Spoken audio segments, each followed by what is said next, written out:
2 राज्यों में विधानसभा चुनावों के साथ 15 राज्यों की 46 विधानसभा और 2 लोकसभा सीटों के नतीजों का भी ऐलान हुआ है। आइए देखते हैं यहां किसकी जीत का साइलेंट फैक्टर क्या रहा। इस बार यूपी का चुनाव भी गजब तेवरों वाला रहा। इस दौरान छिड़े पोस्टर वॉर से तो आप वाकिफ ही होंगे। एक पोस्टर ने कैसे अखिलेश यादव को 27 का सत्ताधीश के रूप में प्रचारित किया। पूरे उपचुनाव में अखिलेश उसी ताव के साथ सीएम योगी को ललकारते रहे, यहाँ तक कि अफसरों को भी अपनी सरकार में देख लेने की बात करते रहे, लेकिन चुनावी नतीजों में उन्हें 9 सीटों में से 2 पर समेट दिया। योगी के बटेंगे तो कटेंगे के नारे के आगे अखिलेश का पीडीए को एक करने की पहल काम नहीं आई। 9 में से 7 सीटें जीतकर योगी ने साबित कर दिया कि 27 के मठाधीश अगर कोई हैं तो वो खुद है। योगी के नाम पर इस चुनाव में चमत्कार तो ऐसा हुआ कि अखिलेश अभी तक यकीन नहीं कर पा रहे होंगे। यूपी की कुंद्रकी सीट जो कि बीजेपी के उम्मीदवार ने 1 लाख से ज्यादा वोटों से जीती, वहाँ 60% मुस्लिम वोटर्स हैं। तो फिर अखिलेश के पीडीए का क्या हुआ?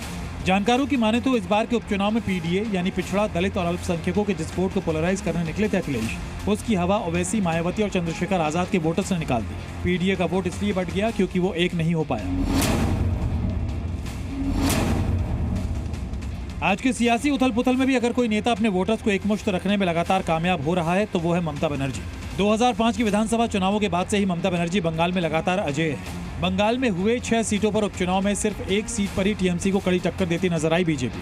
आखिरी दौर में वो सीट भी दीदी के नाम हुई, यानी 100% स्ट्राइक रेट के साथ 6 की 6 सीटें दीदी के खाते में गई। बिहार में लोकसभा चुनाव के बाद तेजस्वी यादव ने ये कहते हुए तमाम दावे किए थे कि एनडीए की ताकत को विधानसभा चुनाव में धराशायी कर देंगे, लेकिन उपचुनावों के नतीजों में तेजस्वी का ये दावा चुनावी रणनीतिकार प्रशांत किशोर की लहर जैसा हो गया। पूरे बिहार का दौरा करने के बाद प्रशांत किशोर का दावा था कि विधानसभा चुनावों में बिहार को एक नई राजनीतिक शक्ति मिलेगी, लेकिन 4 सीटों पर हुए उपचुनाव में उनके उम्मीदवारों की जमानत ही जब्त हो गई। आरजेडी ने टक्कर जरूर दी, लेकिन 4 सीटों पर जीत मिली एनडीए के उम्मीदवारों को।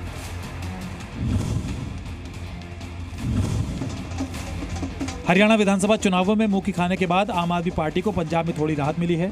पंजाब में 4 सीटों पर उपचुनाव हुए थे, जिसमें आम आदमी पार्टी 3 सीटें जीतने में कामयाब हुई। इसके पीछे कौन सा फैक्टर काम आया, आप खुद सुप्रीमो से सुनिए। ये तीनों सीटें पहली बार जीते हैं। 2022 की आंधी में भी ये तीनों सीटें हम नहीं जीते थे, तो ये तीनों सीटें पहली बार जीते हैं।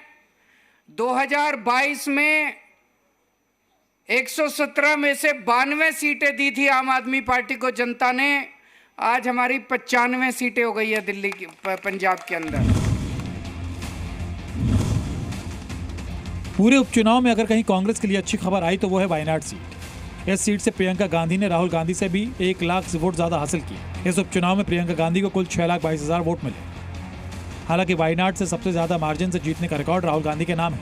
राहुल गांधी ने 2019 के चुनाव में 4,31,000 वोट से जीत हासिल की थी, लेकिन तब राहुल गांधी के विरोधी उम्मीदवारों को वोट कम पड़े थे। इस बार सीपीआई के उम्मीदवार को 2 लाख और बीजेपी के उम्मीदवार को 1 लाख से ज्यादा वोट मिले थे।